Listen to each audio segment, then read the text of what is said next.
Alors pour vous montrer le compas, là j'ai choisi de piquer cet assemblage ici, là, le pied de poinçon avec l'entrée. Et donc ce sont deux pièces là avec des sections différentes. Alors à savoir que on pourra utiliser la même méthode pour des pièces avec une même section. Au lieu de travailler avec les arêtes, vous mettrez simplement un écartement de compas un peu inférieur ici pour reporter, pour avoir des points de référence sur les deux pièces. Alors, je vais vous expliquer pourquoi. Ici, donc on va commencer par mettre notre fil à plomb. Alors il est bien évident que dans un cas comme ça, vous voyez les pièces de bois sont bien rectilignes de ce côté-là. Normalement j'aurais pas vraiment besoin d'un fil à plomb, mais dans la réalité, si on pique du bois mal équarri ou avec des petits défauts, l'avantage du fil à plomb, c'est qu'il permet de matérialiser bien la ligne de jonction entre les deux pièces de bois. Donc on va commencer par prendre le compas. Alors une première note, une réflexion sur le compas. Il ne faut pas qu'il soit trop petit ni trop grand. Mais par contre, il faut qu'il marche bien, il faut qu'il soit bien huilé pour pouvoir être ouvert et refermé d'une seule main. Parce que on tient le plomb d'une main et il faut donc qu'il puisse s'ouvrir et être manipulé d'une seule main.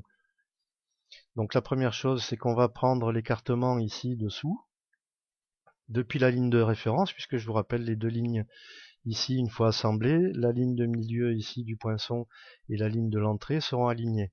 Donc ce sont nos lignes de référence.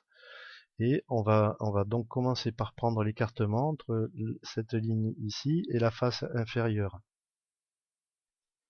qu'on va reporter ici sur notre poinçon pour avoir la largeur de la gargouille, de l'enfourchement, et on fait un point. On va faire la même chose avec la face du dessus. On se pique à l'axe ici et on mesure jusqu'au dessus, donc jusqu'à cette arête ici, qu'on va reporter par rapport à la ligne ici et obtenir un deuxième point. Donc entre ce point-là et ce point-là, on a la même cote que entre ce point-là et ce point-là. Alors sur des pièces, comme je dis, sur des pièces bien équarries, ici, c'est bon. Par contre, dans la réalité, quand le bois est tordu, il vaut mieux quand même avoir un plomb pour être sûr de bien prendre la largeur au passage de l'entrée dans le poinçon. Hein, si vous mesurez ici, il se peut très bien que votre bois étant tordu ou mal équarri, la largeur soit pas la même à l'extrémité que au passage du poinçon. Donc il est important de matérialiser cette jonction. Donc là je vous le montre pour une seule face ici, il faudra le refaire évidemment sur l'autre côté.